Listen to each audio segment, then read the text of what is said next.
For an entire generation, people have experienced Star Wars the only way it's been possible, on the TV screen. But if you've only seen it this way, you haven't seen it at all. This is the podcast you're looking for. We've been waiting for you. The force is strong here, even stronger than the coffee. Welcome to Coffee with Kenobi. Here are your hosts, Dan Z and Corey Clubb. Hello, this is Corey Clubb, and welcome to show number 24 of Coffee with Kenobi, a Star Wars podcast that analyzes our favorite saga in a whole new way. With me is my good friend and co-host, Dan Z. Hello, everybody. Be sure to check out episode 77 of Full of Sith, where we got to talk with Mike, Brian, and Bobby about Rebels, Greg Weisman, and Princess Leia. It was an amazing show. We had a great time collaborating with our friends. Speaking of friends, be sure to download our latest book chat featuring John Jackson Miller. John shares his insights on A New Dawn you won't want to miss, particularly if you're looking forward to this exciting book. And of course, our Coffee with Kenobi bloggers always have some powerful posts up for you to check out at coffeewithkenobi.com. In today's show, Jordan Mason of Cinelinx joins us to talk about our topic for show number 24, Darth Maul. Jordan brings a fresh perspective you won't want to miss. His love for this character will have you looking at Darth Maul in exciting new ways. We will also discuss the release date for Rebels, Rebels clips, the Ice Bucket challenges, and Coffee with Kenobi t-shirts. We'll also have the next offering of your Espresso Shot with Bearded Trio featuring Rob Wainfur. And now, let's see what's brewing in the Star Wars universe this week.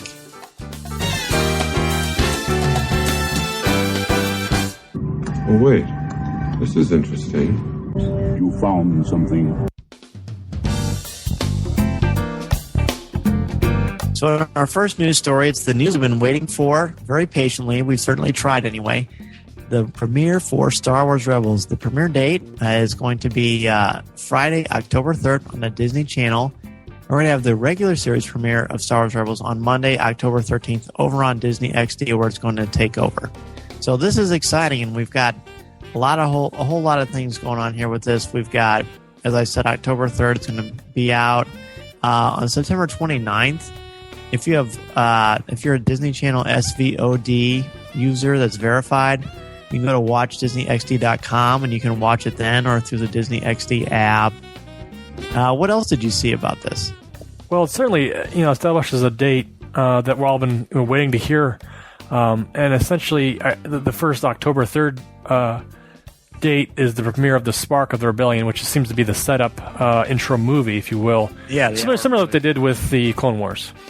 So yeah, although that was in theaters, but yeah, right. But movie concept, yeah. Yeah, I was just going to say that it's nice that they're setting it up like this again. It seems like they're following the familiar format, but I also think they're still striving to reach new bounds. So yeah, this is definitely exciting for fans to hear because we've been hitting all these videos been coming out with these little clips and little scenes we're going to get to later.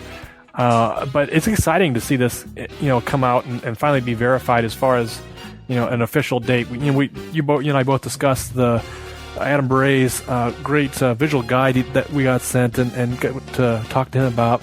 And of course, we also talked to John Jackson Miller about his full-length novel introducing us to Kanan and Hera. And so I'm pumped, man. I'm ready to do this. No, it's great. So let's just go through them. And this is just through our website, and we got the official press release from Lucasfilm that people can go check out on the website. But so again, September 29th, we've got Rebels Spark of Rebellion, the 1-hour movie on Disney XD. If you are a verified user of SVOD, and honestly, I really don't know what that is, but hopefully people listening will. Then October 3rd is the big day. It's going to be on the Disney Channel at 9 o'clock Eastern, the televised premiere of the 1-hour episode.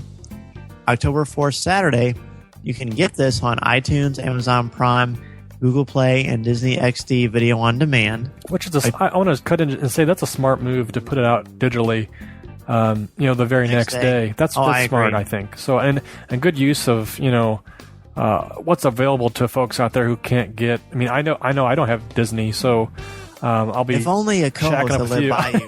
Yeah, I'll be shacking up, doing a sleepover, hanging out. Well, I better tell my wife about that. No. So yeah, and then remind me at the end of our little discussion here to ask you a question about this that I'm sure our listeners are asking themselves right now. So, October 6th, then on the Monday, Sparks of Rebellion premieres on Disney XD, which people will have seen, but it's just kind of going through all the proper channels, pun intended. Then we go to October 13th. The series premieres on Disney XD. And then on October 14th, that's when the DVD comes out. Now, the DVD looks pretty cool, too. It's got a lot of stuff going on with it. It's going to have the premiere. It's going to have the different shorts that have been airing. It's going to have some new behind-the-scenes making-of stuff that has not previously been seen. So that's going to be cool, too. And I believe there's a 3D mock-up of the Ghost as well. That's cool. That's very cool. And remind me, if I'm not maybe wrong on this, but was this Spark of Rebellion, was that what they showed at San Diego Comic-Con? Yes, I believe so. Yeah. So folks can kind of tune in and be able to see that, and catch up to it and get up to date with that. Yes, exactly. But you wanted to ask me a question. I did want to ask you a question. So here's the big question. Obviously, we're all going to watch it when it premieres, setting our DVRs. So on October 4th, will you buy it on iTunes, or will you wait and get the DVD on October 14th? See, it's interesting you said that, because my kids... I'm an interesting man, Corey. You're a most interesting man, yes. Taming goats and things, yes. It's interesting because this day and age, we live in a digital world, and our kids are very digital, and we own, I think 18 versions of Frozen. So we're constantly watching that every device, on everything. So my kids are very apt to pick up the iPad or, a similar device on like a Wii or something like that and watch digitally, versus, a DVD or something like that. It seems to be the old way, if you will. Mm-hmm. So, I'm certain we'll probably buy a digital version just so, we can pop it on and kids can watch it whenever they want to. I'm excited for it. They're going to want to watch it over and over again, and I'm going to want to watch it over and over again. So I'm sure I'll probably get the digital version. But when that DVD release is going to have the special edition stuff in there. I know. So it's tempting. It's very tempting. How about you? Well, your conversation has made me even more confused. Because I agree. To have it digitally would be cool, because then you have it for like 10 days where you can watch it whenever you want. So I probably will go that route because it'll be nice. I'm still hoping to somehow incorporate this premiere episode into my classrooms in some capacity. So it'll be easier to transfer that around. However, just having that DD and putting that on the shelf with all my other Star Wars DVDs, it's going to be really, really hard to resist that. So, although full disclosure, the last 2 seasons of Clone Wars I don't own, gasp, on DVD. They're on Netflix, so I can watch them whenever I want. I have the first 3 seasons on Blu-ray. I just, for whatever reason, haven't gotten them, but I want to. I want to put it on my shelf and put the DVD of Spark of Rebellion on there. So it'd be great to hear other people chime in and let us know what their plans are for the series. And that just means we're closer to our goal. We have the date in sight, and then we're also that much closer, Corey, to our premiere episode of Rebels Reactions, where we get to actually talk about the show itself. Yeah, we've been kind of doing a couple of Rebel Reaction shows with... we do 5 so far? We've done 4 or 5 now. We had some interviews, and we also looked at some of the... I think it was the 7-minute... Was it the 7-minute trailer we looked at, too? Yeah. So, we analyzed that, and so now we can officially get on board with it and take it an episode at a time and break it down and have some... Honestly, we've got some great guests lined up to analyze these shows with us. We're excited to get them on and get talking and talk Rebels. Well, for our second news story, we're talking Rebels again. They released a couple of clips, some short reels, kind of introducing us to the characters a little bit more and some of the dynamic. And we get our official look at kind of the inside of the Ghost and how that kind of is designed. And it's interesting to see, that play out. Obviously, if you haven't watched them, go out and check them out. There's one that's got, like I said, they got Hera and Kanan and Chopper taking out some TIE fighters and seeing their interactive and their connectability as far as, teamwork there. And then we got a second little clip with Sabine, who's wrecking some havoc on some stormtroopers and showing us her little spunk there, and it was really interesting. But you want to go a little deeper into this, Dan? What do you think? Yeah, let's just take them in order that they were released. The first one with Kanan and Hera and Chopper was my favorite clip that I've seen so far of anything.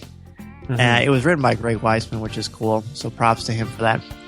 The thing that surprised me the most, I love the little homages, like shot for shot, sound-wise, even the musical cues to the Escape from the Death Star and A New Hope. That was hard to miss. Yeah. And very cool. My favorite thing was Chopper, though. And I've always liked Chopper. He was just, I made jokes before, like, I'm not going to get a tattoo of Chopper. I was going to say earlier, but now maybe I will. Yeah. Because I'm not. But I just liked how he used his arms as like flexing his muscles. He was very animated. He told a lot. He was even more communicative than R2-D2. I agree. If I could say that, because he's just very expressive, and I think those arms, those appendages, add to that. So I did like that. There's one thing that made me kind of think, oh dear, which I'll get to that in a minute. Okay. But what about you? What'd you think of that one? Yeah, it's a great clip because it shows, like I said, it shows the interior of the ghost ship and kind of the functionality of where they sit and where relative to where the cannons are and what Chopper kind of does and how he gets around, and also it showed the connectability between Hera and Kanan, which we haven't seen yet on a clip. They weren't in the 7-minute preview together, but it shows their interaction, and of course it was a tense action scene. TIE fighters, that great TIE fighter noise. I mean, that just gives you chills. Yeah, it really does, and it's a lot of fun to see them just blow up. I think somebody had said it in their podcast that it looks like realistic when they explode in space, and it just looks fantastic. So I think the animation is really dead on here. And again, that dynamic of teamwork, but yet it's a messy teamwork. They get the job done, but it's also a way of just connecting the points and connecting the characters, how they communicate, and I say, and this might be your little quirk here. Yeah, you probably guess what at the end, maybe a little bit of romance. Yes. Okay. All right. How did you feel about that? When he was coming back through the door there, I thought, I wonder if they're going to look like they're in a moment there, or romantic moment of some sort, and they were, and I was like, oh, that's kind of cool. And then instantly I was like, oh, I think I kind of called this in my own head. I thought there's going to be some kind of love interest somewhere in some aspect, and they're the older team members. I don't know if that's something that... Well, I got to tread lightly here. Sure. So, obviously you can't be around someone for that length of time and that sort of intensity and duress. And, they're both attractive, powerful, strong people with like-minded goals, and A New Dawn starts to flesh out the beginnings of that. And in the end, you see this kind of, they're making a little face, will they, won't they kind of stuff. And I'm just going to put the brakes on fandom right now, and I'm going to say, all right, will they, won't they? Please, let's not make this into Twilight, the Star Wars edition. No. I can't handle that. Seriously. I'm all against romance. Excuse me. Against romance? No. I am all for romance. I'm happily married to my beautiful wife. But let's be clear on this. And I'm going to quote Benedict from Much Ado About Nothing, Shakespeare's great play. The world must be peopled. Yes, we must have romance. We must have that. But please don't center this burgeoning rebellion and this focus into that. And maybe I just sound like a grumpy dude. Maybe you do. Curmudgeon. Maybe you do. Know. But here's what I'm going to say too. This is Star Wars. There's a little bit of romance there, but that's not the focus. I don't know. Let me just say, like you mentioned before, Greg Weisman wrote this little clip, and he did such awesome work on Young Justice. That's one of my favorite animated shows. But look at the romance there. But that worked in the context of the story. It wasn't like... It just sort of, we found out about it later. It wasn't like a will they, won't they for 3 years. I don't know. How I Met Your Mother, the Star Wars. I don't think it's going to be that. How many comparisons can I make? No. I think here's what I just think aspect of that is, of this clip is we know Kanan as a Jedi, right? And from this point, Jedis are we know this, but we're not supposed to have attachments. So now that the Jedi Order is defunct. The rules are up in the air. So why can't he have a companion or attachment? So I think that's interesting. He can, but to be fair, you're doing this Coffee with Kenobi spin on this, Corey, yes, sir, which I like. So the rules aren't defunct because the order was disavowed. I mean, the order is going to be reinvented through our friend Luke Skywalker. Yeah, but if you're not going to hold true to the ideals of who you are, then are you really who you are? And that's, of course, and that's not something that can be answered now because we need to see Rebels. Absolutely. And it hasn't even been fleshed out yet. And that's going to be constantly evolving. And it's going to be actually quite awesome to see him struggling with who he is and who he wants to be and how he wants to take on the Jedi persona. So you actually made this a lot more profound for me. So I appreciate that. Well, let's move on to the secondary clip here. We get to see little sabotage, little artwork going on with Sabine, and we get to explore her character a little bit more too. For me, this was a great clip because I'm an artist. It really was. And it was really cool because she was suave and she was a move ahead of these guys. And like at first I was like, oh, these are dumb stormtroopers, and they kind of, as the clip moves on, they see they kind of get their wits together and work together trying to find her, and she's still one step ahead, and she has it seems like she's already got the plan moved out in her head and she knows what she's going to do, and it just shows her gravity as a character. I think she's going to be a powerful character, I think, for viewers. I think for me, she really fleshed her out a little more for me because I was kind of up in the air, really leaning on if she's going to be too young or too old. She's going to play that balanced role. She's certainly someone that people are going to gravitate towards. I found her extremely cool, and that has never changed, and this just adds to that. So it's a lot of fun. Again, we have a very unique approach. Were you confused by the fact that stormtroopers have their eyeball on the explosive, and it explodes, and then they're all okay? Well, that's what I was going to say too. Is it exploded, and I thought, oh, those are actually dead. I mean, I didn't do a count, so maybe. Well, I didn't do a count either, but they all kind of stood up and rubbed their head, Looney Tunes style. And so it was interesting to see that dynamic too. She wasn't trying to kill anyone, so she's a rebel, but she's also seems like she's a pacifist too. The whole time they're blasting her. Yeah, I think so. I mean, she's looking at the art angle, and she's still working her own vibe there. Yeah. So you're an artist. Yeah. Why would you create something that only 4 people are going to see and then they're going to die, so your art is not going to live on? Isn't that a problem for an artist? Not at all. Art is a statement, my friend.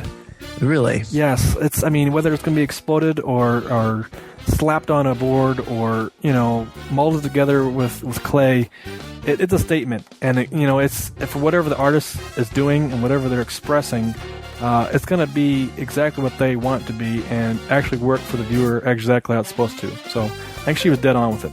So this is why when my brother just said to me the other night, how can you possibly talk about Star Wars so much? Don't you run out of things to talk about?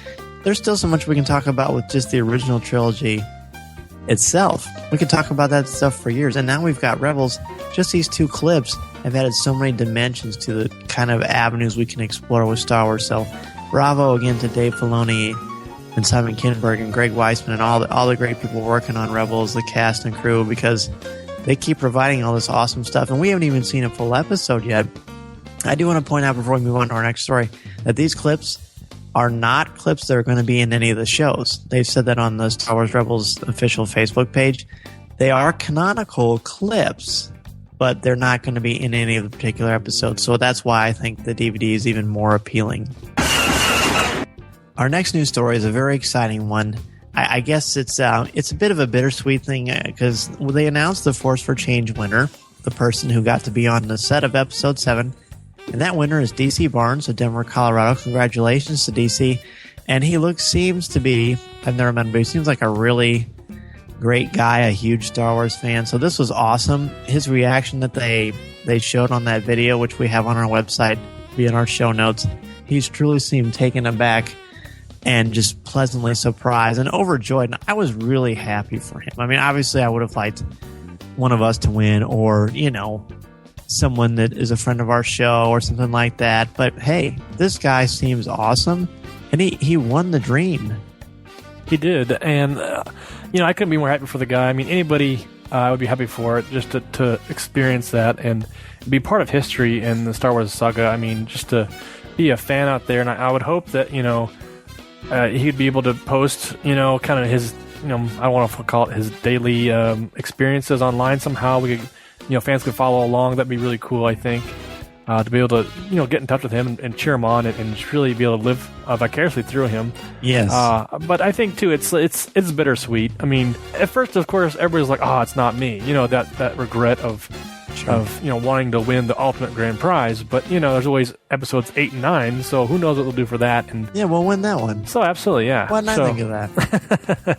But congratulations to DC Barnes, and we wish him luck, and of course that everything would go fabulously, and maybe J.J. Abrams will keep him on for episode 8 and 9. Who knows? We'll see.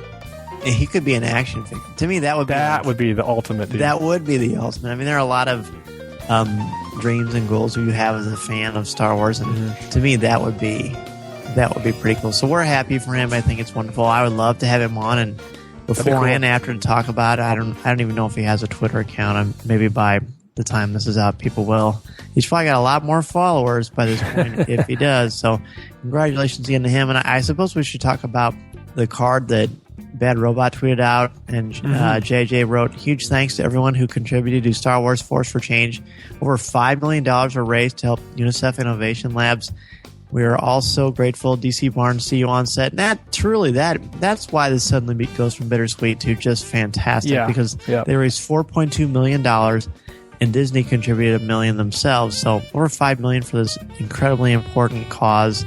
And the fact that all of us Star Wars fans united. I mean, obviously we wanted to be in the film, but we also were happy to contribute to something that is very worthwhile, and UNICEF does great work, and we want to help out people, and this is what happened. So congratulations again. Our next news story has to do with a raging phenomenon that's going on right now in the land of the internets. The ALS Ice Bucket Challenge is going on right now. It's fabulous. It's going everywhere. Everybody.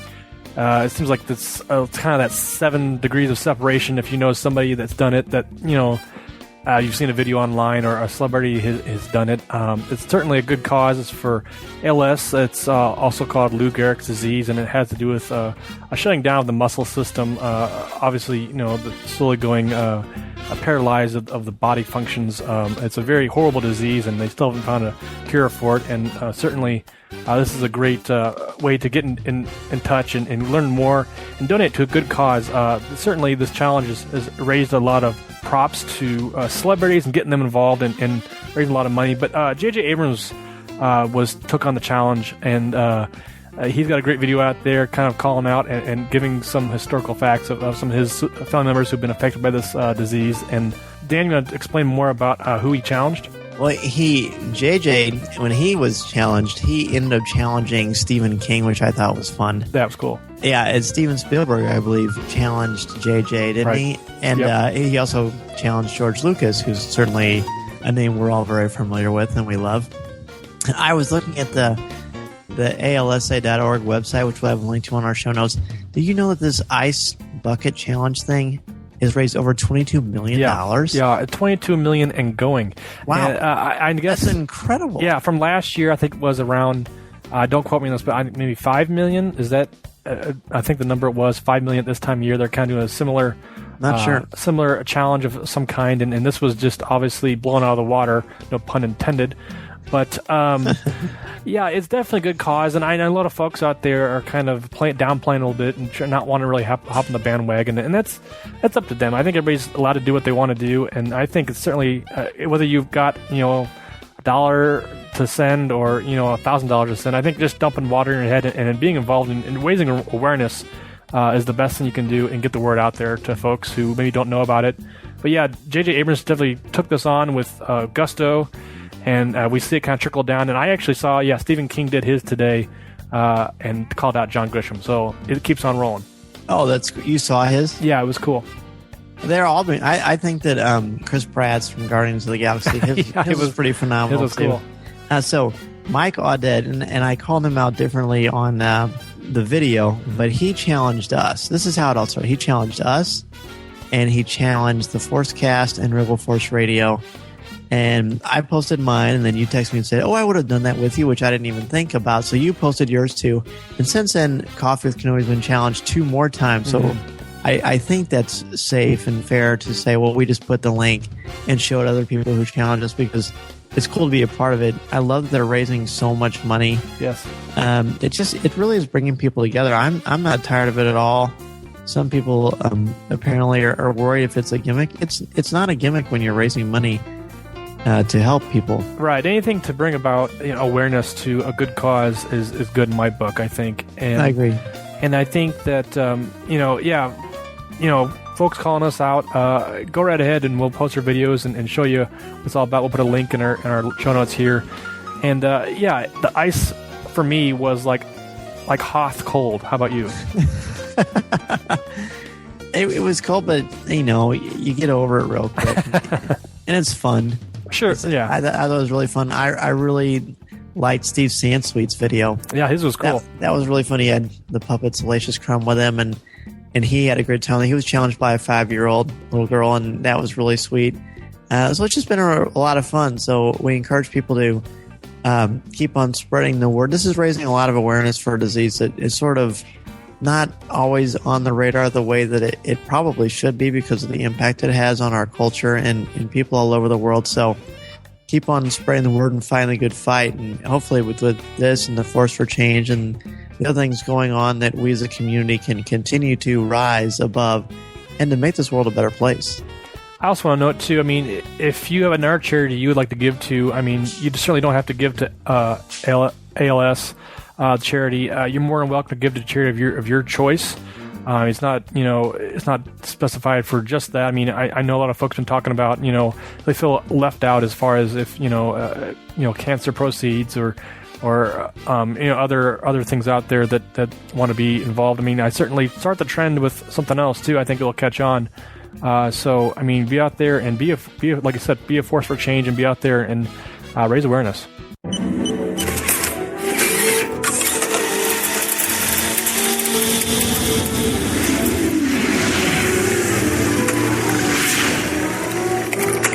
And now, your Espresso Shot with the Bearded Trio. Hi everybody, I'm Rob Wainfur and welcome to another Espresso Shot with the Bearded Trio. Stay tuned to find out how you can win a copy of the superb book, The Art of John Alvin. But first, let's get straight into it with some Spielberg news. Hi, and a nice cool night. I'm Steven Spielberg, and I'm accepting the Ice Bucket Challenge by Oprah Winfrey, my co-producing partner. And I nominate, I guess within the next 24 hours, George Lucas, Jeffrey Katzenberg, and J.J. Abrams. Oh, man, that's cold! Oh, thank you. Thank you, Kathy. Yep, that was Steven Spielberg, and he is one of the latest to take up the ALS Ice Bucket Challenge.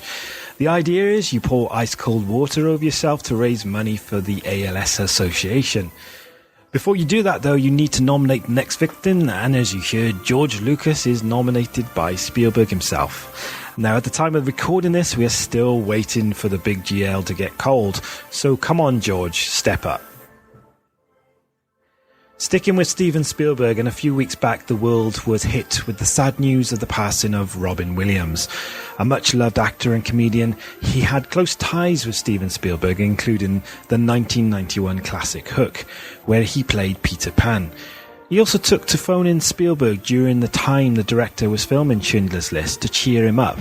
Spielberg found the filming of the movie so emotional due to his roots, so Williams would phone him with various jokes to lift his spirits. Here's a clip of Steven Spielberg being interviewed and talking about Hook, and classic Robin Williams interrupts the interview. At one point, Spielberg explained they were laughing so much on the set of Hook. The laughing hurt, said Spielberg. He also explains how Robin Williams was at his most awkward when he had to play Pan as a straight guy with no imagination and humour, which is depicted in the movie before Pan realises he is actually Peter Pan. Take a listen. What would Steven Spielberg, the movie critic, be like? You go to movies on the weekend, I guess, with family. Are you tough? Are you watching them like a surgeon? I'm are you a watching terrible them? critic. I like everything. It's my problem. I find good in everything. Even movies that people say, how could you say one Come nice back here, thing? come here. Do that. If you're going to do this, sit in his lap and let's tell a story Oh, or something. my God. because I told him he couldn't stand up and say, "I want to see your genitals." My eyes. Here we go again. We'll never see this. It's Elvis Pan. Hey, Elvis. Elvis Pan. Elvis. I got my happy thought. Thank you. I'm going to sing a song. Thank you very much. I'm going to sing a song right now about some nutty buddies. And this is the other problem with making the movie. Talking about how hard it was laughing. Yeah, we had to. The laughing hurt. The laughing hurt in the sides, in the throat, and in the back, in the mind. He is an editor's nightmare, though. I mean, editors see him and they go, because he comes in, he shows up, you're cutting on him all the time. You can't cut on a half a phrase. Like, it's hard to get a two-shot right now, right? I hope so. Damn it, I can't hold it. Damn it, Jim, the camera's too wide. Bones go wide. I'll be back. We love you. We've got gifts and things. Gifts. This is what happened. Every day He makes me sweat, too. I mean, I sweat when he's around. I don't mind if Robin hears this. When Robin was playing Peter Banning, he's talking about you. You can hear this. When Robin was playing Peter Banning, who's the guy with no imagination, uptight, workaholic, very focused on his work, very little peripheral vision toward his family. He was at his funniest between shots because he was the least comfortable playing that character. When he began to evolve into the Pan, then he was able to express it more through the character and less in between the shots. I thought it was really interesting about Robin. Robin Williams, you will be missed. Okay, let's do some gaming news. And after nearly 16 years of game development at BioWare, executive producer Casey Hudson has made the decision to move on from BioWare and enter a new stage of his career. BioWare said, starting as a technical artist on Neverwinter Nights and MDK2, Casey moved into the project director role with the 2003 Game of the Year Star Wars Knights of the Old Republic. He then led the team in the development of the Mass Effect trilogy, an award-winning series that many others consider to be one of the most important science fiction universes of our generation. Casey's focus on production quality, digital acting technology, and emotionally engaging narrative has made a substantial impact on BioWare and the video game industry as a whole.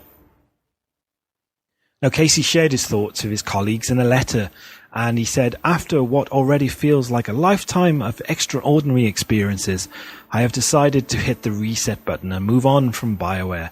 I'll take a much needed break, get perspective on what I really want to do with the next phase of my life, and eventually take on a new set of challenges. Now, Casey is currently working on a new unnamed IP, and using his words, will redefine interactive entertainment. So stay tuned for that one. Now, sticking with gaming, and for all you retro gamers and lovers of grog, Alessandro Gazzazzo, and I hope I pronounced your name right, has put together a LEGO campaign to bring us the Scum Bar from LucasArts' Monkey Island. It really is stunning and will bring a nostalgic smile to your face. Now, he's looking for us landlubbers support, so head over to ideas.lego.com and type in Monkey Island, and make sure you give him your support, because I really want to buy this set. So if you don't, I'll tell LeChuck. And finally, as promised, it's competition time, and you can win a copy of the excellent book, The Art of John Alvin. Now, John has produced some of the most famous paintings for the likes of George Lucas and Steven Spielberg, including E.T., The Colour Purple, Empire of the Sun, Always, Jurassic Park, as well as a whole host of Star Wars work. The book is packed with concept drawings and never-before-seen posters for Jurassic Park and E.T. Now, thanks to Titan Books, I have a copy to give away. And all you have to do is tweet that you've listened to the Espresso Shot on Coffee with Kenobi.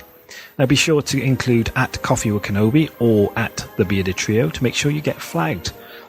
If you don't tweet, if you don't use Twitter, you can head over to Facebook, head to the Coffee with Kenobi Facebook page or the Bearded Trio Facebook page, and just leave a message to say that you've listened to the show, and you'll be entered into the competition.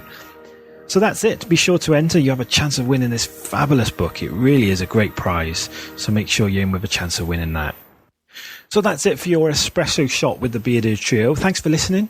If you want to contact me, you can email me at rob@thebeardedtrio or via Facebook or Twitter as well. So that's it from me. Thanks for listening. Until next time, goodbye. You lewd, crude, rude bag of pre-chewed food, dude.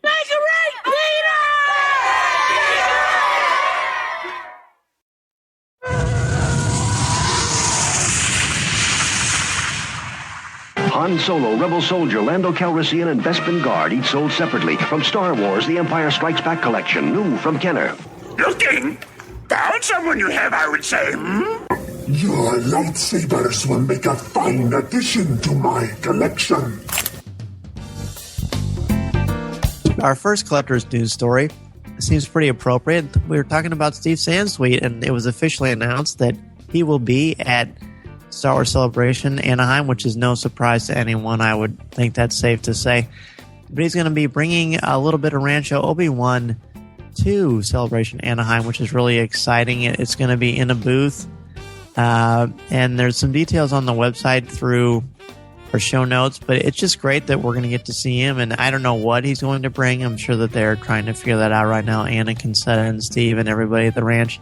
But it's pretty cool. I mean, if you're not able to make it out there to Rancho Obi-Wan, at least if you're going to go to Anaheim, you can get a taste of all the great things that has to offer.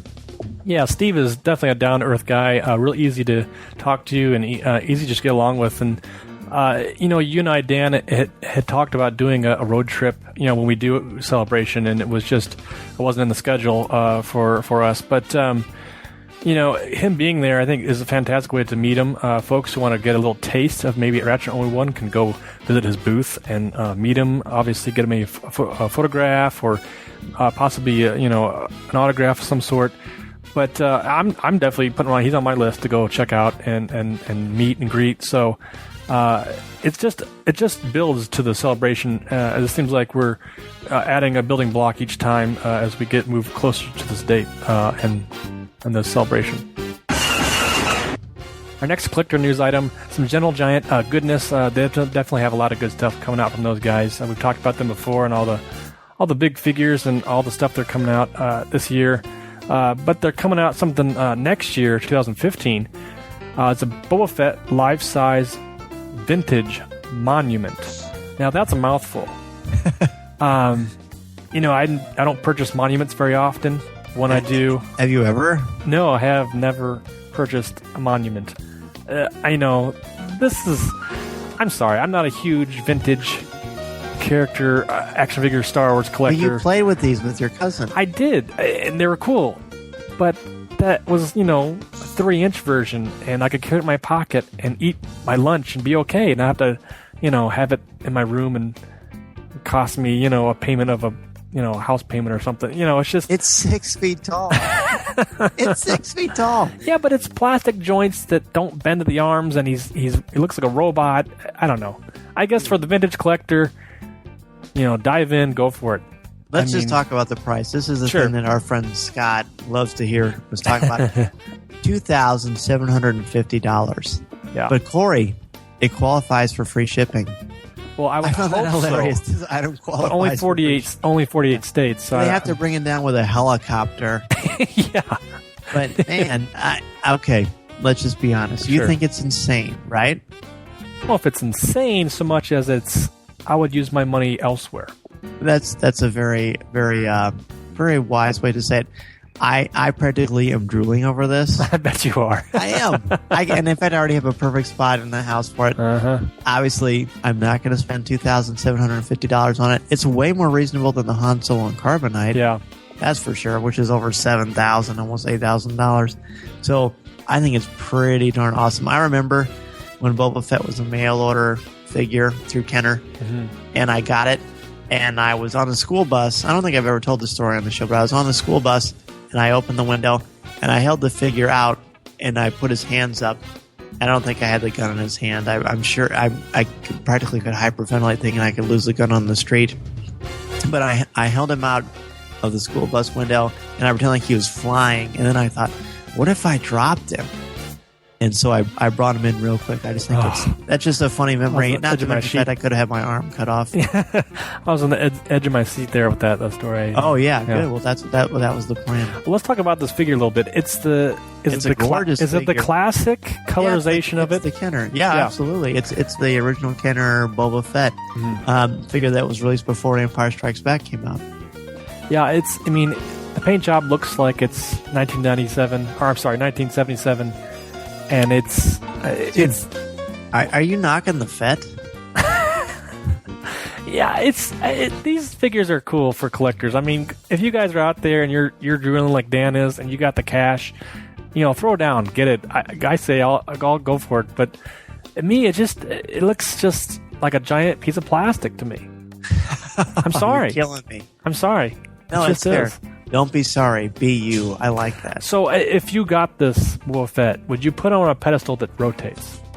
Ooh, that's a good question. And some nice, dramatic lighting.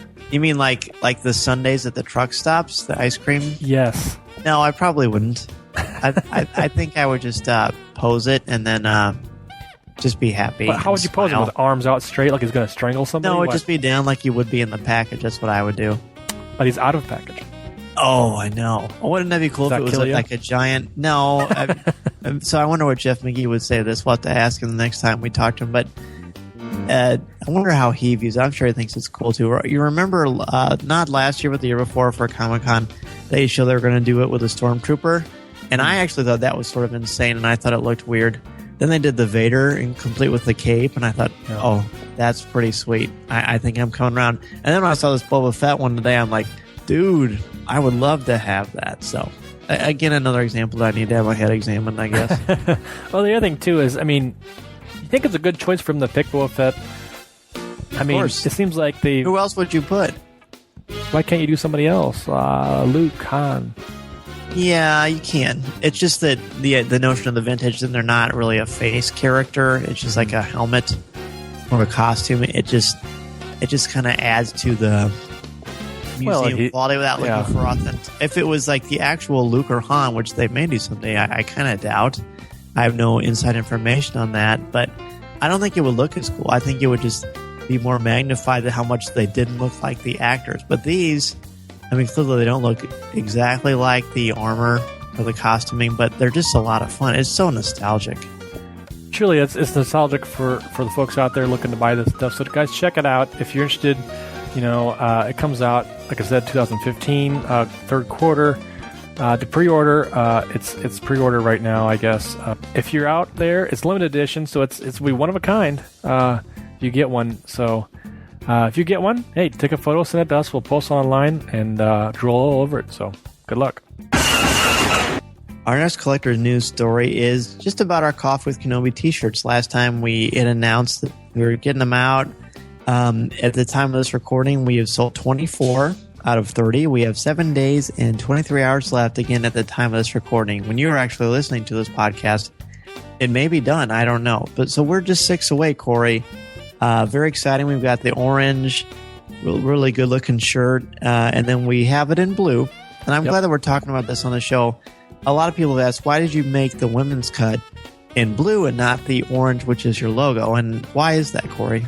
Well, we went through, 2 or 3 different websites to get that blazing orange color we wanted, and just to get so the logo would actually show up. So it'd pop out, and we wanted to definitely get, that was our main idea, and we had some trouble getting that available for some other sites, and we might revisit that too in the future. But with this Teespring, they give you options of choosing, a regular shirt and a whole bunch of different colors. And then I also wanted to get a female cut so that ladies could go out there and grab one up too. And they didn't have the orange. I was really bummed out. Really, I didn't want to not give the option. But when we first designed this logo, we went through multitude of different colors and stuff. And blue was definitely a runner-up. So, and I'm getting one of these. I'm getting a blue shirt for my wife. She's going to wear it proud. Loud and proud. And I know you are looking at getting one for your wife as well. Absolutely. And so it's unique. So that I think what I put on here, it's exclusive. So you're not going to find this anywhere else. Like I said, at the time of this recording, you have about 7 days, just shy of 8 days to get your order in. 30 are the target. And folks out there who want to place their order, we'll say we go over 30. Teespring gives us the option of going way above 30 if we want to. As many as you can fit in here, and the time limit allows. So certainly get out there and place your order and get yours today. But I think this would be a great shirt to wear at Celebration Anaheim. A good way for people to notice you, especially star celebrities. Oh, look at that vibrant orange walking down the convention center. I better go talk to them. They must have something interesting to say, right? I would hope we have something interesting to say. Yes. Well, not us. We're the goofballs. I see. No, but like our listeners and the people who love the show and have been so gracious with their time listening and sending emails and MP3s to us and Facebook and Twitter and all the great ways we get to talk to our listeners. I think it'd just be a cool thing. Well, also too, I mean, we put this out here, and Teespring does the little kickback program where we'll be getting a little bit of money off the side here, and we want to put that up front and say all the money we're going to get raised from this is going to go towards recording upgrades. I know Dan and I are looking real hard at getting some new technology to be able to take to Anaheim Celebration and be able to record crystal clear interviews and meetups and who knows what. So we want to get that out there and be able to just provide more funding for that, and obviously get it out to as many fans as possible to be able to listen to the podcast. And who knows what happens. So get out there and make your order today. Hi, this is Jordan Mason with Cinelinx.com, and you're listening to Coffee with Kenobi. With Dan Z and Corey Clubb, this is the podcast you're looking for.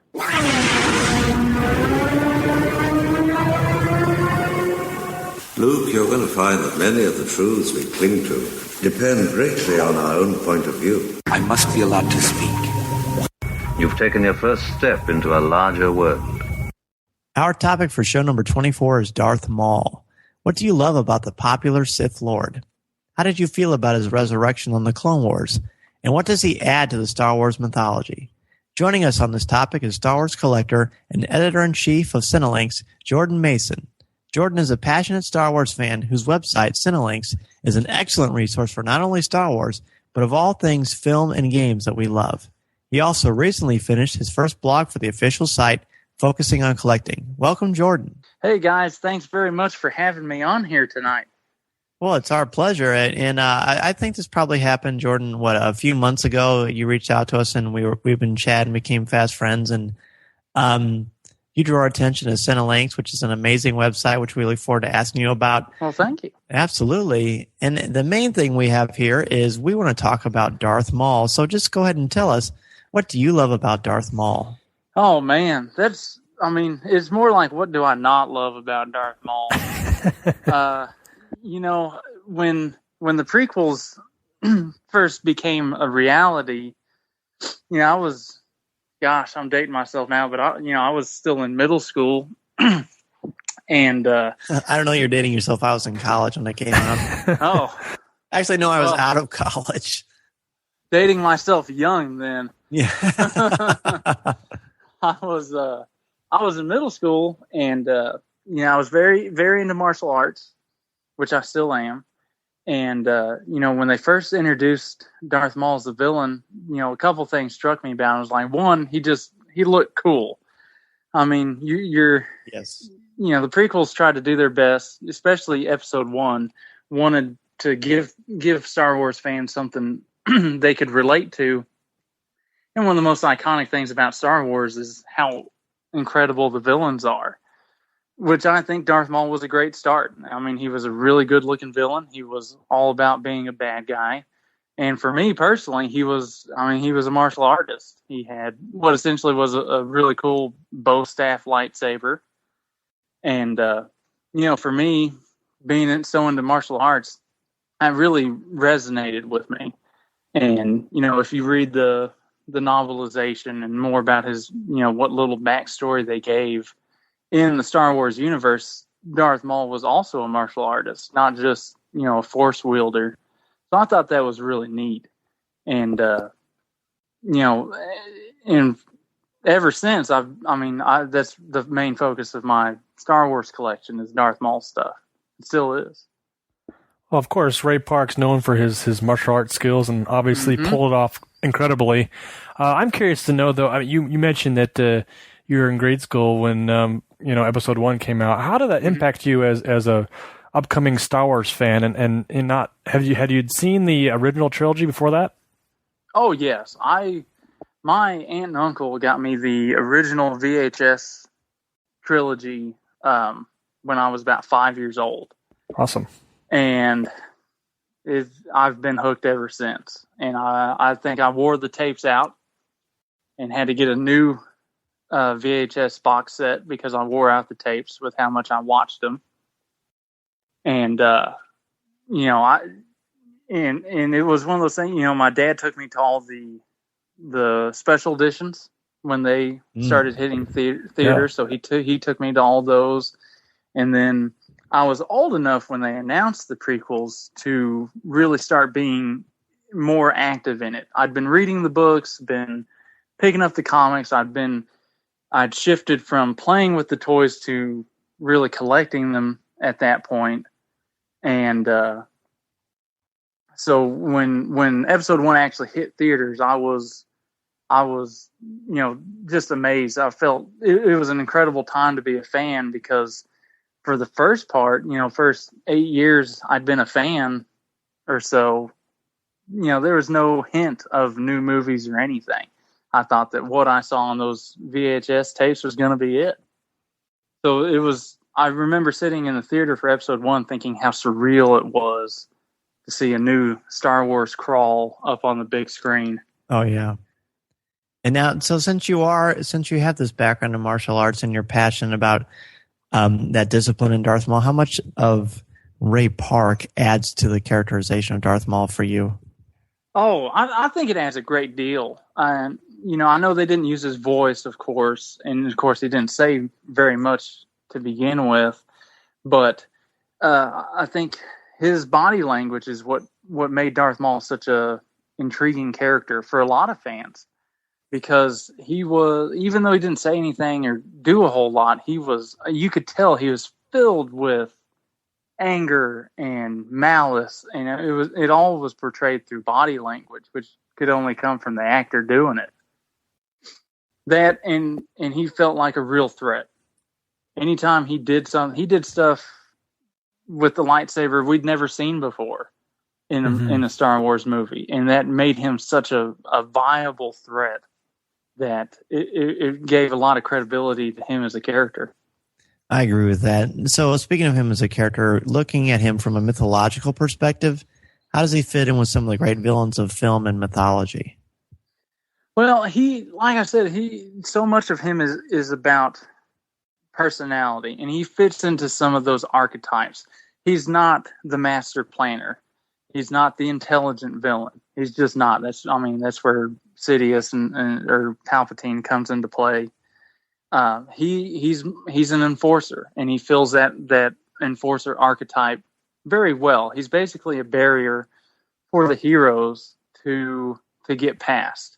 And while it sucks that they got past him so early, you know, in the trilogy, that's essentially the role he filled. He was very integral for Obi-Wan's character arc. And because, you know, especially in episode 1 and even into episode 2, Obi-Wan, you know, his personal journey is also what we're following.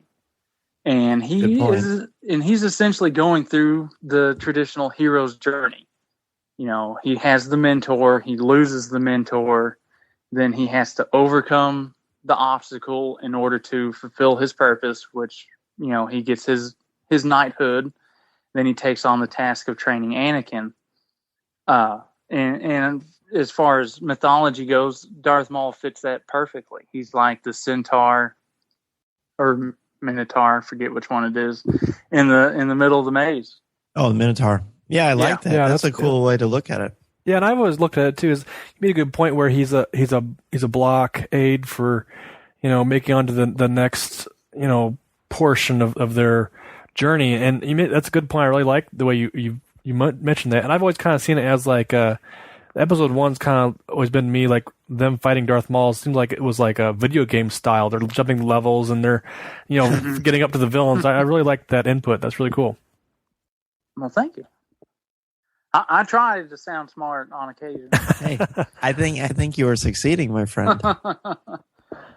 So, why is Darth Maul more than a one-dimensional character rather than you know, kind of like a blunt op instrument, if you will? I mean, you know, you mentioned his martial arts skills. Obviously, he's got great skills, and he can use how to use the Force. So, expand on that a little bit. Well, I think, like I said, the martial arts is something that was, again, I think unique to Star Wars in that, in the previous trilogy, you're dealing with people that didn't really know what they were doing. Luke was basically the last of his kind and only had these old mentors to help him. And he was still trying to figure it out. And so with the prequels, one thing that I enjoyed most was seeing people who knew how to be Jedi, who knew how to be Sith, and could use that to the fullest potential that they had. All that experience and yes. Yeah, and I think Darth Maul was a great example of that, in that he showed us something that we hadn't seen before, something that might, it gave us an indication of what previous Sith may have been like, because they pretty much said he's definitely not the first, and that he could be a good example of what came before, or since he was killed off so early, it also was one of those things like, how are they going to top him? Because you knew they had to. And so it was interesting for me after that point to see what direction they were going to go in to actually make a villain more impressive than that. And do you think they succeeded with that? To some degree. I don't, as far as Dooku as a character, I like him. I do too. I think he brought kind of what, Ian McDiarmid did in Return of the Jedi. He brought the old school vaudevillain style bad guy to the fray. The only problem I have with Dooku is from a design element. He doesn't inspire the same intimidation factor as Darth Vader or Darth Maul did. No, few do. No. And, I mean, basically, if when the first pictures of him came out online, it was like, oh, man, it looks like an old dude with a lightsaber. It's like a mirror image, a twisted image of the Obi-Wan from Episode 4. Yeah, pretty much, which isn't necessarily bad, and I think there's good things to play on that, but it's not like, it's not one of those, like, when you first saw Darth Maul or Darth Vader on the screen, you knew this dude was a threat. And Dooku had to prove that he was. And I think he did. It just was harder at the initial part of it. Well, you also made a good point, too. I mean, Darth Maul was a fighter, and Dooku is more of a strategist, I think. Yes, and I think that's where his aspect came into play best. One of my favorite scenes with Dooku is when he has Obi-Wan captured, and that whole dialogue between the two of them, I think, is probably one of the better scenes in the prequel trilogy, really, because it's acted wonderfully, and it has a whole bunch of undertones of menace and tension. I mean, it was a really good scene, and for me, I think that's when Dooku became a really big threat for me. I agree with that. And then, speaking of Dooku and Darth Maul, we really can't talk about this without talking about the Clone Wars, which is, of course, a canonical part of the Star Wars saga. So, how did you feel about Darth Maul's resurrection in the Clone Wars, which was very controversial at the time? I don't think Giddy is a strong enough descriptor. Were you ebullient? Yeah. Yes. I was undeniably happy. There had been rumors forever with both Episode 2 and Episode 3 when those were in production that Darth Maul would find a way to come back. And everybody dismissed them as rumors, and then when the Clone Wars actually did it, it was like, holy crap, they did it. And nobody expected them to, but, if anything's true in Star Wars, it's that unless you see a body at a funeral, they're not dead. And I think there was always some sort of hope there, and honestly, I thought it would happen in a book, like Boba Fett did. Yeah. And so when I actually saw it on the Clone Wars, which, like you said, is canon. Yeah. Even before they made all the changes. From the very beginning, always has been. Yeah. Yeah. And I was like, man, he is officially back. And I couldn't wait to see what they did with him. And I think they did a good job with it, to be honest. They probably did the best job they could. So how do you respond to How do you respond to criticism that they shouldn't have brought him back and people didn't like how it happened? Personally, I thought it was quite powerful and strong and added to the mystique of the Force and the Sith side of the Force, clearly. But what about you? Well, the biggest problem I think I had was Darth Maul's brother. I don't like it when random siblings just pop up because they feel like story conveniences. Yes. And let's face it, it was in this instance, but they used it so well. You know, you can use cliches in any story as long as you do them well. Nobody cares. And I think they did it well enough. Like you said, it was a fairly powerful arc, especially those last two episodes where it really came back. Yes.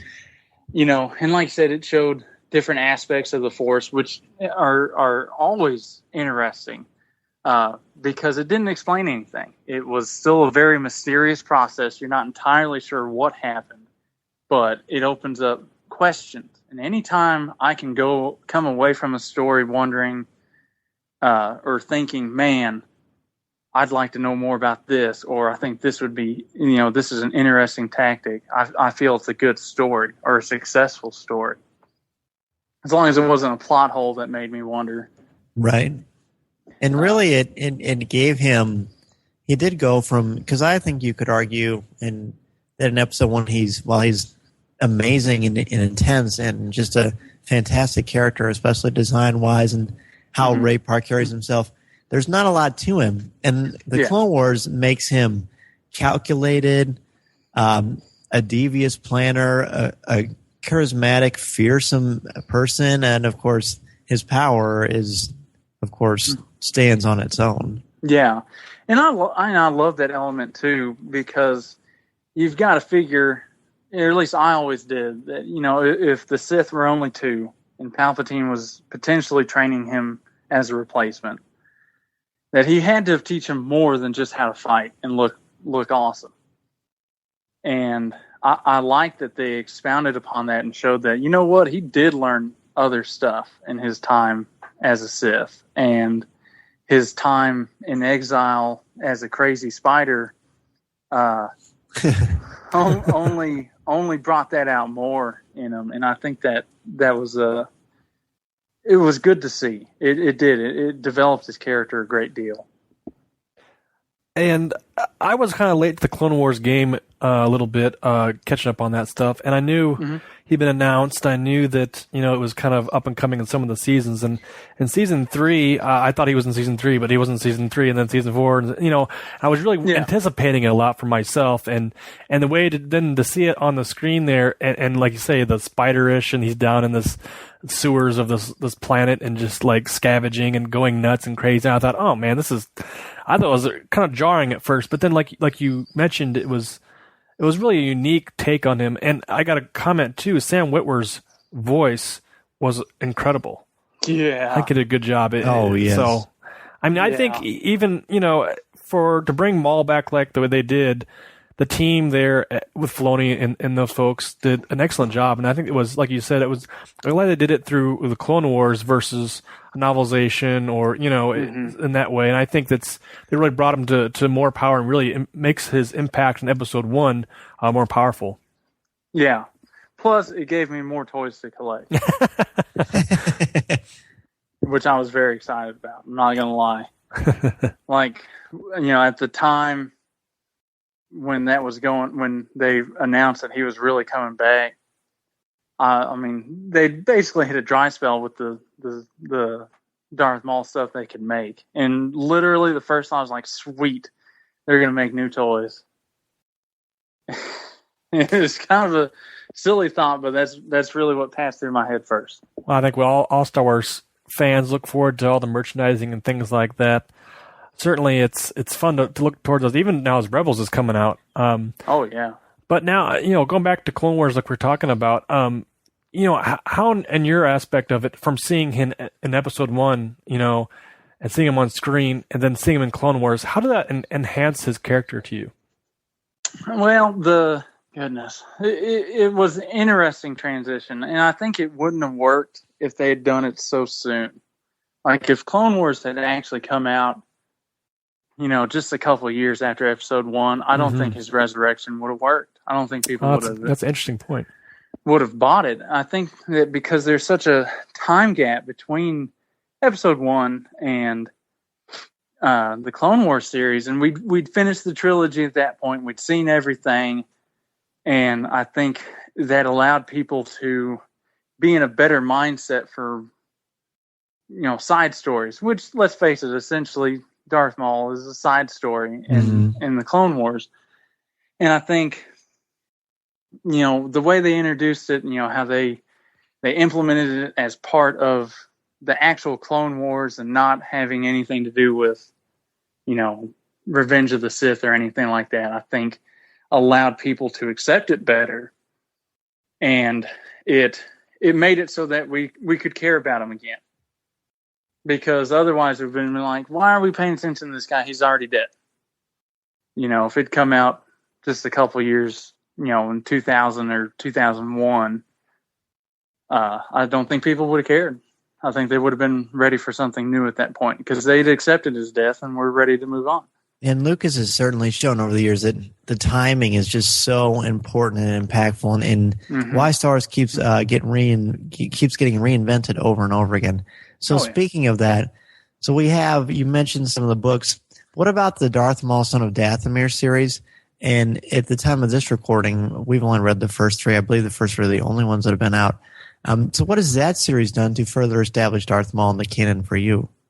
Well, because it filled in those gaps, and I certainly have mixed emotions about that series.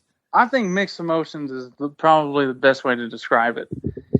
Mostly because it's kind of a bummer. I guess some of us are still bummed that Clone Wars ended in general. A feeling that was only rekindled when they released that Lost Mission series on Netflix. Yes. And those were amazing. So I read this series and like, God, I wish I would have seen this on TV. Oh, yes. It would have been so much more impactful. Yeah. And I think, I love comic books and I read them. I think they're great mediums for storytelling, but it feels truncated in this Darth Maul arc. It feels like they're skipping stuff. Which, I understand you've only got X amount of pages in a series, but I can't help but wonder if they did it in 4 episodes as opposed to 4 comic books, how much better it may have ended up being, But we haven't seen the end, so true.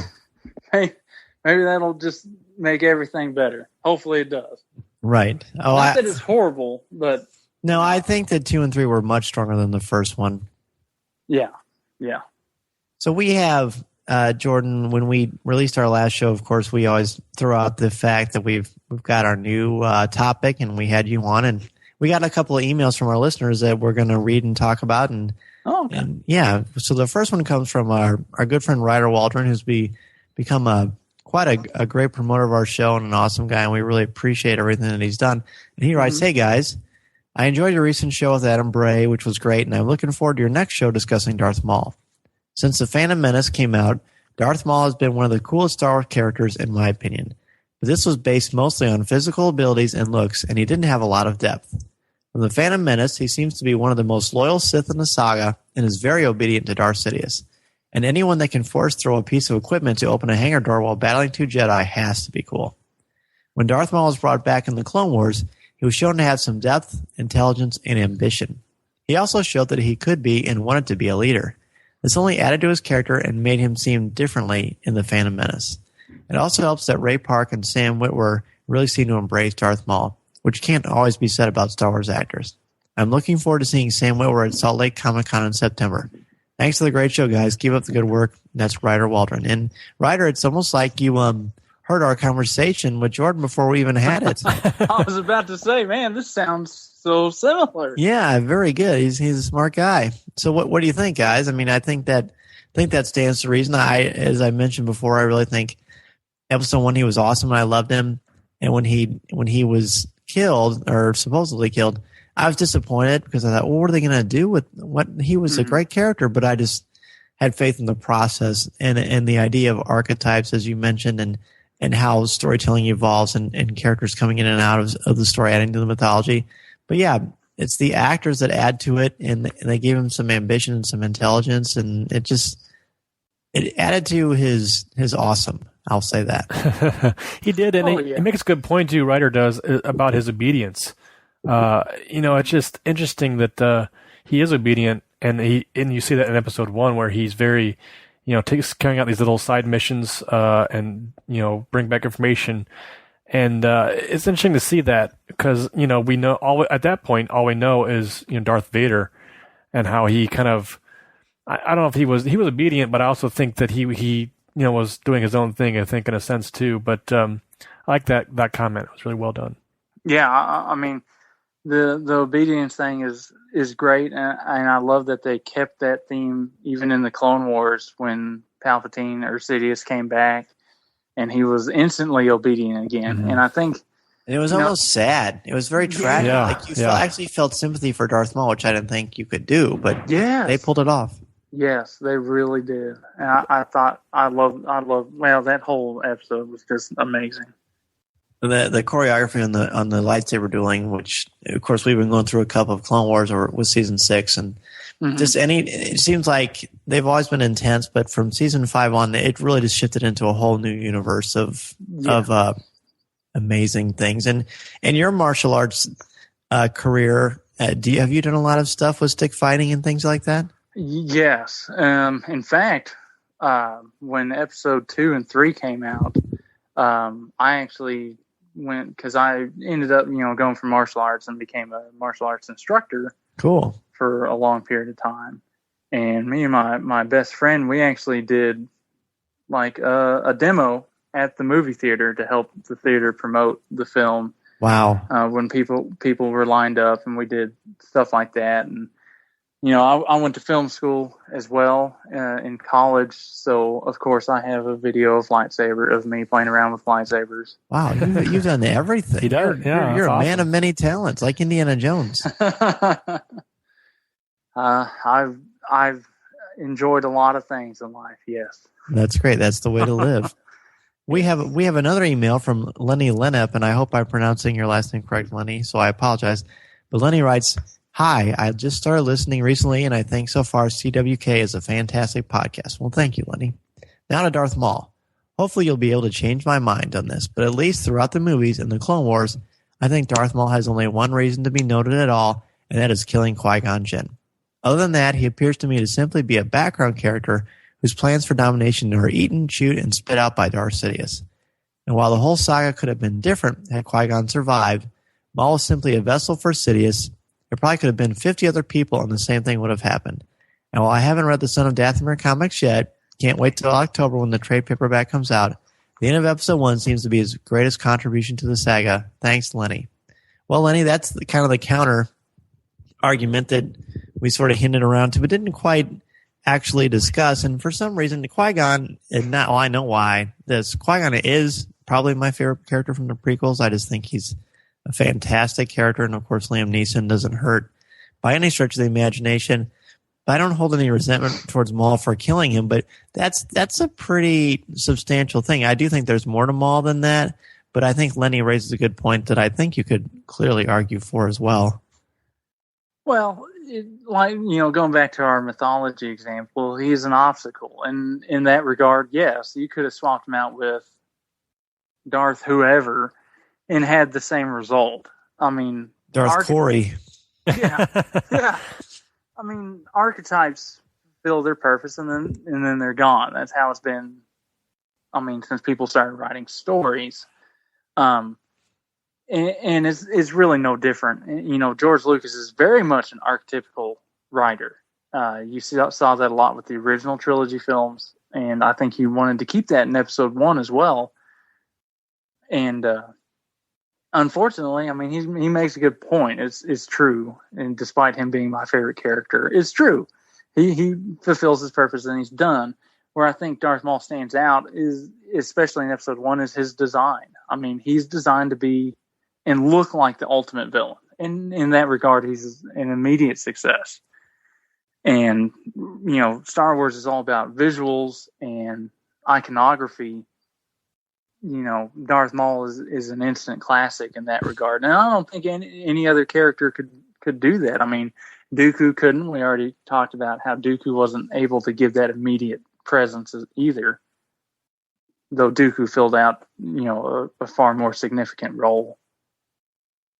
Well, even still, I mean, even Dooku played his archetype too. I mean, it's a little more drawn out, I think. But yeah, certainly Lucas had that in mind. So, getting back to some of our questions here, you mentioned earlier that you have quite the collection of Darth Maul items and things. And recently you blogged for StarWars.com on your collecting for Star Wars. So tell us a little bit about that. Well, I've been collecting, oh gosh, it's been about a couple decades now. And it's a pretty large collection. It's not limited just to Darth Maul, though that is a primary focus. It's one of those things, if I saw two things on the shelf and one was Darth Maul, I'd probably buy the Darth Maul first.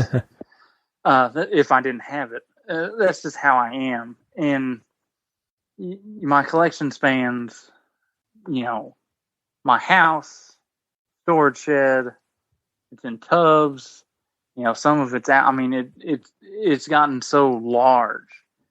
And what I wrote for StarWars.com was about how to keep track of your collection. When you get a collection of that size, which I know I'm not the only collector that has a collection that size, though there aren't as many as there once were. You've got to find a way to keep track of it. Otherwise, like I brought up in the articles, like if you lose something, you need to know what you've lost. Or for me, the biggest reason is to know what I have now. Because I'm tired of spending money on the same thing. I bought a toy. It was a Darth Maul thing. And it's about a little over a year ago. I bought a Darth Maul. I was like, oh man, Darth Maul. So I bought it. Got home. Was looking for a place for it. And as I was sifting through tubs and other stuff, while I was moving around, I found like 4 others of the exact same one. So I'd already had him 4 times. And so I basically wasted money on a figure I already had instead of buying something new. I have done that. When I read your blog, that was one of the things that spoke to me the loudest because that has happened to me too many times. Yeah. It's embarrassing, really. Yes. And it's like, man. And of course, I'm not going to take it back to the store because I already had to deal with the cashier once giving me a weird look, being a grown man buying a toy. I don't want to be the grown man that takes it back. And it's so, and I know, like I said, I'm not the only collector with problems like that. That's why I decided to write that article. And I'm glad they let me do it. Isn't it great? It's just such a thrill to see it really is. On StarWars.com to see your name. It's awesome. The most exciting thing for me, it's so silly, is to go to StarWars.com and I can type my name into their search window and pop up. Trust me. Dan does that twice a day, I think.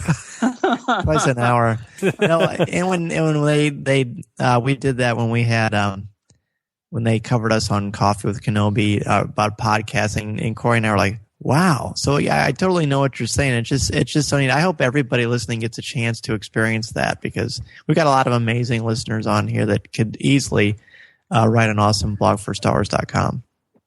Yeah, it is something, amazing. And, I've written for, a few other magazines and stuff like that. And while those were cool and, it's always good as a writer to get paid for it and get published, but like as a Star Wars fan for 25 years, it's like, man, I'm on StarWars.com. I don't care about the other stuff right now. Well, you mentioned your other writing, and let's talk about your amazing site, Cinelinx, which is just a fantastic site for film and gaming and all kinds of great stuff in geek culture that we all love. So tell us about that and how that started and all the good stuff. Oh, man. Cinelinx started, technically the site is 4 years old, though we had a rebranding about a year and a half ago where we actually became Cinelinx. Before that, we were called The Movie Pool, and we were focused on, it was started by another filmmaker, who'd gone to film school. It was a couple of us filmmakers, and we got together and thought, man, wouldn't it be great to have a site for filmmakers? And that's kind of how we started. And then we fiddled around with that for a little bit, and I was like, they brought me in as the main content editor, and I started shifting some directions. I was like, filmmaking's cool, believe me. But what if we started talking about other stuff, And that's when we started getting into movie news. And then after that, it was, we got really good with the movie pool. And then it was, well, let's try video games next. We want to be something for gamers. And then we had a sister website that was dedicated only to games. And then about a year after that, we're like, yeah, I don't want to keep up with two sites anymore. We're going to make one big site. We're going to be all about geek culture and movie culture and gamer culture. And we're going to call it something new. And that's kind of how Cinelinx came to be. And that's probably our biggest focus is culture. I mean, we post up news stuff because, fans of that stuff are interested in news, but we love the culture aspect of it. There's a lot to be said for the movie buff and gamer and geek culture. And that's the element we like to hit. We like to talk about stuff that would speak to our culture because that's who we are. We're nerds. That's right. We make it cool. Yes, and we enjoy it, and we wanted to create a space that we thought other people, if they wanted to go learn more about our culture, we wanted them to be able to come and look at us and try and find out what it was more about. I used to work for a gaming website, and the editor there had told me once to stop using the word geek really? Or nerd. He's like, oh no, we don't want to get into stereotypes. I'm like, why? Well, if we're afraid to say it ourselves, it's always going to be a negative thing. So one of my biggest goals with Cinelinx was to, we're going to be proud of this. We're not going to shy from it. We're not going to make it a negative thing. This is a positive thing, and here's why. Yeah, and the look of your site is very sleek too, and adds to what you're saying. And how did you come up with the actual name Cinelinx? Oh man, I wish I could take credit for that, but I can't. The other guy who essentially founded the movie pool, his name's Gabriel, and him and I have been working in this partnership for a few years now, and I had suggested we need to just combine all of our sites into one big thing, about games, geeks, and movies. And he said, great, I think I already have a name. And he shot out Cinelinx. I was like, all right, let's do it. And it was just, he'd had it kicking around for a while. For some reason, he already had the domain name. He had the domain name for like 5 years and just was never doing anything with it. And we was like, yeah, we're going to run with it now. And that's kind of how it came about. And then, that's just what we ran with. That's awesome. And certainly listeners can go out and check that out and, see what you guys are doing over there and involve themselves with that and get hooked in. But now we're going to move into some of our classic questions. We could kind of call them sometimes. It's the 5 questions. Well, classic? I say classic. They're classic. They're classic now. You just never said it out loud. It's always in my head, yeah. But it's our 5 questions we ask all our guests on here, kind of get a find where each fan kind of can match up their favorites along the line and see where they hit. So our first one is, what's your favorite Star Wars movie? Empire Strikes Back, hands down. Well, I think I know the answer to the next one, but who's your favorite character? I would have to go with Darth Maul. Surprise.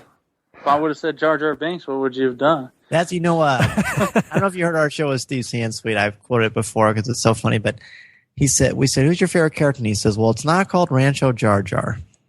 It was great. Yeah. So, Jordan, your favorite line of dialogue or film moment?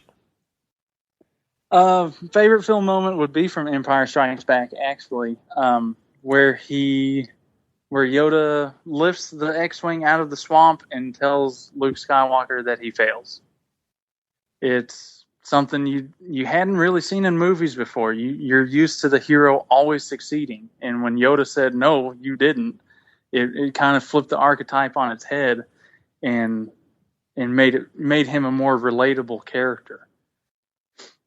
It's something I've talked about before in this scene, and it's still one of my favorites every time I watch it. Oh, I love that. So if you collect, what is your favorite collectible that you own? That I own? Oh, goodness. Man, that depends on the day. I mean, I have so much, a lot of times my favorite collectible is whatever I bought that day. If I had to pick one, and just one, I would have to go with the San Diego Comic-Con exclusive Star Wars Visionaries figures. That was the first time they had the robotic Darth Maul in figure form based off the Visionaries comic book. It was packaged with Owen Lars. And it was so neat. I love collecting expanded universe stuff too, and combining that with Darth Maul, plus being exclusive only to the con. It was a big deal, and still one of my favorite pieces. That's cool. Okay, fifth question we have here. What particular messages or themes about the Star Wars saga resonate or speak to you? Probably the easy one, redemption. I know that's the go-to for a lot of fans, but it's a powerful theme. The idea that nobody is beyond redemption is a great idea. And morally speaking, I love that, especially, like I said, being a police officer and just, my dad is a former minister. And it's one of those things where it really speaks to me, and it can speak to every generation. Nobody is beyond saving. And, a lot of movies pick up on themes like that, but I think Star Wars really did it best. Completely agree. Well, Jordan, you've been a wonderful guest. It's been so awesome finally having you on the show, and I really love what you're bringing to the table about Darth Maul and collecting and just really storytelling. Appreciate you having me, man. Oh man, absolutely. So where can people get in touch with you? Well, I'm on Twitter. I'm on the Twitter. I sound like an old person when I say that, but I'm on Twitter at Jordan Mason, my name, JORDANMAISON. I'm on Facebook, same name. If you want to email me anything in general, you can always email me at jordan@cinelinx.com. Oh, very good. That's awesome. And we will put links to that in our show notes and to cinelinx.com. And Jordan, thank you again so much. We would certainly love to have you on in the future to talk about more Star Wars, Rebels, anything. Absolutely. I would enjoy that as well. And certainly keep up the collection, keep up the great website going too. We really enjoy what you're doing. Well, thank you very much. I appreciate it, guys.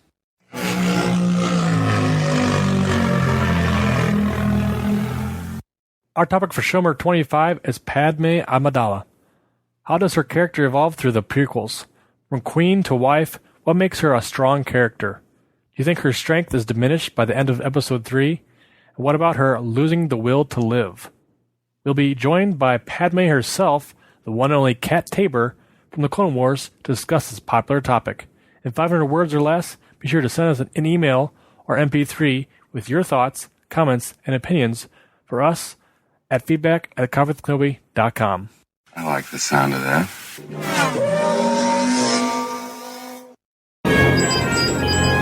Echo 3 to Echo 7. Ano, buddy, do you read me? I saw part of the message. I seem to have found it.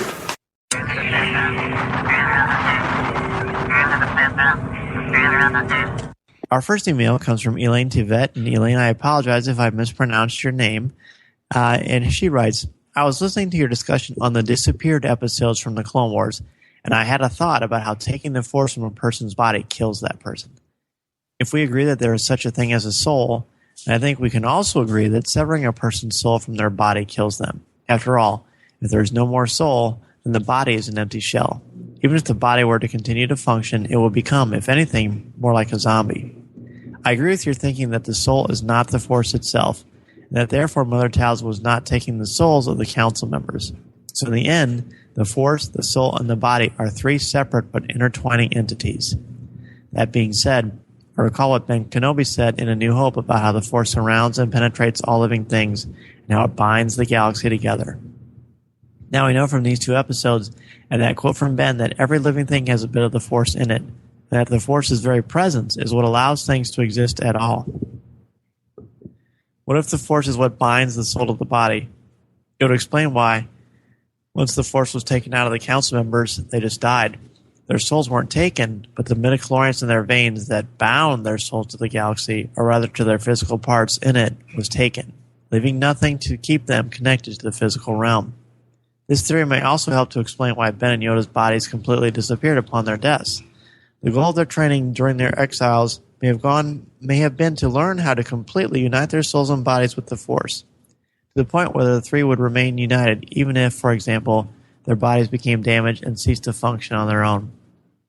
Once the body ceases to function, because it is still connected to the Force, it transforms, physically disappears, and becomes part of the spiritual realm. Or you could argue that the purpose of their training was to unite completely their Force with their souls, only so that when their bodies cease to function, their bodies could no longer exist because there were no more Force, aka midichlorians, binding them together and allowing for their existence. Therefore, they, the bodies, simply disappear.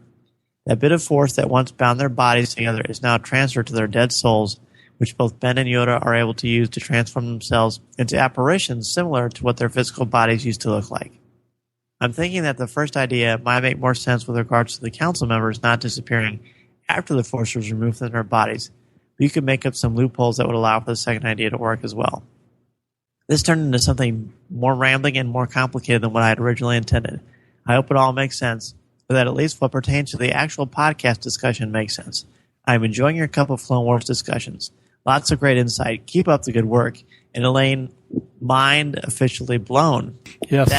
That was far from rambling. It was quite insightful, a very metaphysical look really at everything. And I never thought about the idea of the Force and the body and the soul combining. From a spiritual standpoint, the idea of being able to take a soul, to my belief to that is that that can happen. But of course, this is a fictional universe, but unless it is willingly given, and this was not willingly given, it was ripped from them. But then you talk about the idea of the midichlorians being sort of the glue that keeps everything together. I thought that was really awesome. Yeah, it's interesting. I love her comments about the Force ghosts and combining of the souls, and it makes me think of I'm coming up blank on possibly a movie where a villain stole souls by sucking their souls in. I don't know. You think of Harry Potter? That might be it. Well, I also think of the Avengers movie with Loki and stealing, putting darkness into a heart of that, with the staff there. He did with Hawkeye in the beginning. Right. So it's a similar aspect of that kind of feeling of that. And I even looked at the top of this email, and she notes the title of the episodes is called The Disappeared. Now, that's in reference to disappearing council members.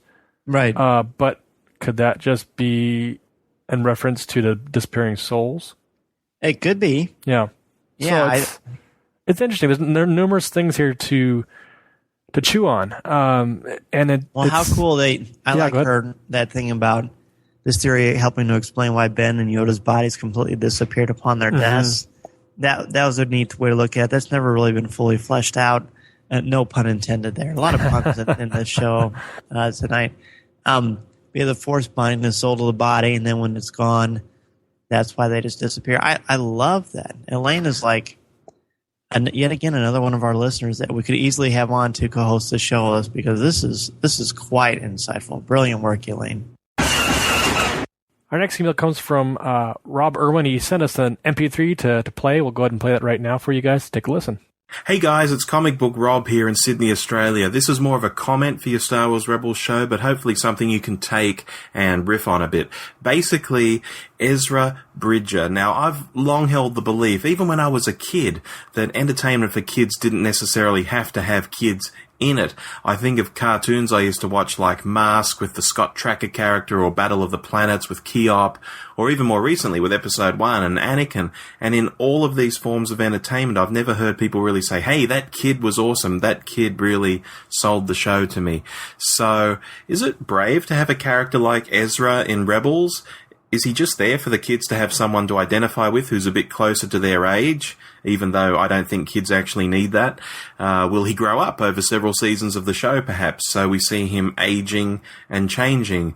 I'm really interested to know what you might think of Ezra, or younger characters like Ezra in general. Are they needed?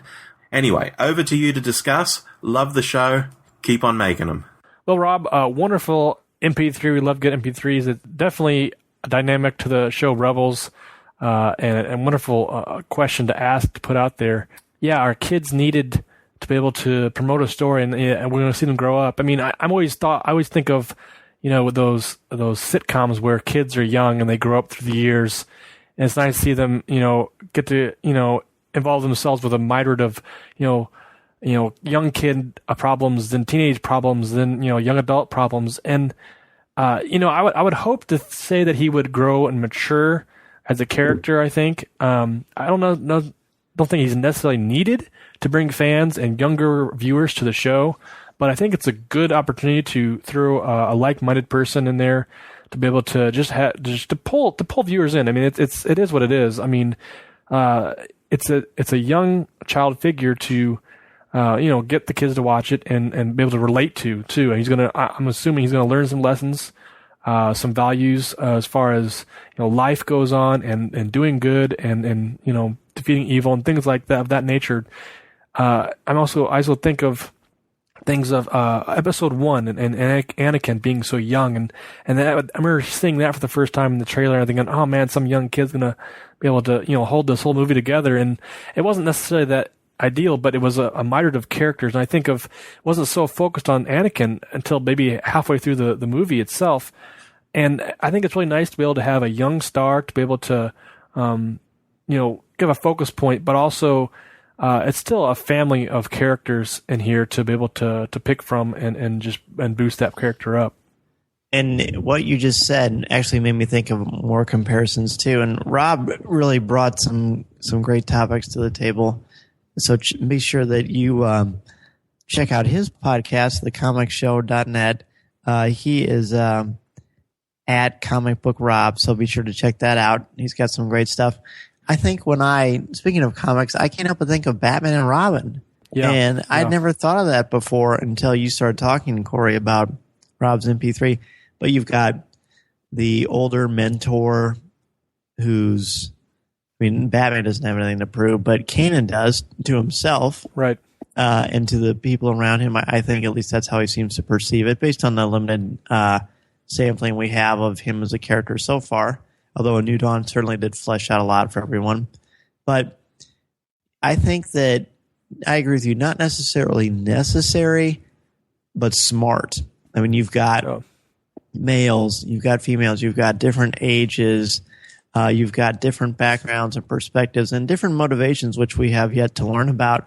And these are those little archetypes in story and mythology where you've got the mentor and you've got the student, and you get to see their growth when they're younger, not when Kanan isn't a wise and old wizard like Gandalf or Obi-Wan Kenobi or Merlin or something like that, Joseph Campbell, but he does fit that mold of the mentor. So it brings a unique dynamic, again, showing that Rebels is taking what we've seen and flipping it and bringing something bold and exciting to the Star Wars universe. So I agree with you, Rob. It doesn't necessarily need to be there.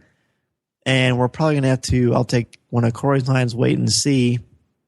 But I think it does provide an interesting dynamic. And I think that he will probably be like Ahsoka and will grow and change and learn. And we will start to grow and change and be even more fond of Ezra as the show goes on. Our last email comes from Melinda Wolf, and she writes, "Hi, Dan and Corey. I loved show number 22. The interviews with Concetta Parker and Ian Desher were outstanding. Reading Ian's The Empire Strikes Back right now, and while I thought I should not listen to what you had to say about Jedi Returneth, I didn't want to hear any spoilers. I went ahead and gave it Into Temptation. Besides, I know what happens in the story. Laugh out loud. It isn't as if Ian was going to change anything. His tribute ode to his son was superb. Can't wait to see more from this talented writer. And in talking about show number 23, she says, I'm looking forward to everything where the show is concerned. And she's talking about Star Wars Rebels here. It looks absolutely awesome, from the artwork to the animation to the storylines to the characters, everything. I was so impressed with what Dave Filoni and his talented team did with Clone Wars that it was practically a given I'd be swept away with the Rebels craze. I don't care that I'm not targeted age audience of most animated shows. There is so much depth in the Star Wars galaxy in Clone Wars and in Rebels have added and will add. How can one be a Star Wars fan and not be immersed in what's ahead? I've enjoyed watching the trailers to get glimpses of what's expected during the first season. There's just enough to whet one's appetite for what lies in store for Kanan, Ezra, Hera, and the rest of the new cadre of Star Wars Rebels. I know I'm not alone in thinking it is awesome and that the members of the cast are big Star Wars fans just like us. As a fan, in my little corner of the galaxy, it just makes me feel so good to know that the new chapter in Star Wars timeline is in good hands, both behind the scenes and right there on the screen, if only with their voices. I already know Hera Syndulla, the more than able-bodied pilot of the Ghost, is going to be my favorite character. She's spunky, ready to mix it up. She's determined. She does what has to be done, sometimes a little rashly, and she is a pilot, dashing and full of charisma. I see a lot of myself in Hera, or at least how I'd like to be. You asked, what themes are you starting to notice in the trailers and the latest podcast? The obvious ones are a ragtag group of individuals coming together to form a cohesive team to fight injustice and tyrantry. The Waifu has some special powers that are somewhat foreign yet familiar to him, and eventually learns to what those powers are, and well as learn to use them as he leaves his old life behind. Good versus evil, always a good theme. It'll be wonderful to see how the first season plays out. Great show, can't wait till the next one. Take care, Melinda. Well, Melinda, I see it looks like you're catching up on all our episodes and tuning in and have some great comments here. We are too excited for Rebels and all these characters. We mentioned that in our news that we're revving up here. We're getting excited. October is approaching for us to take this all in. And be sure to chime in on our Facebook page and tell us who you like best so far and what you're excited for Rebels. I know we talked about some of the characters. I'm looking forward to, seeing them all interact and get to know them, each of them. But she talked about, some of the themes in the trailers and stuff. And, it is like the good versus evil. And obviously you've stated before, the rebellion of it all and the hardships, that, the folks will have to endure and, just, being to work together in these harsh times. Well, it's pretty neat. I never thought of this until I looked at Melinda's, but it's like a Bildungsroman, which is a very fancy Latin word for a coming-of-age story. Huh. And this is like what Rebels is going to be, these characters coming of age, the rebellion coming of age and coming to fruition to be where it's going to be. And they pretty much said that it doesn't necessarily mean that this is going to lead right into Luke Skywalker and everything that we know from Episode 4, but the seeds will be planted. So this all is great food for thought that Melinda always provides, which is yet another reason why she's our featured blogger at Coffee with Kenobi. So thanks, Melinda, for sending this in, as always. Chewie, get us out of here!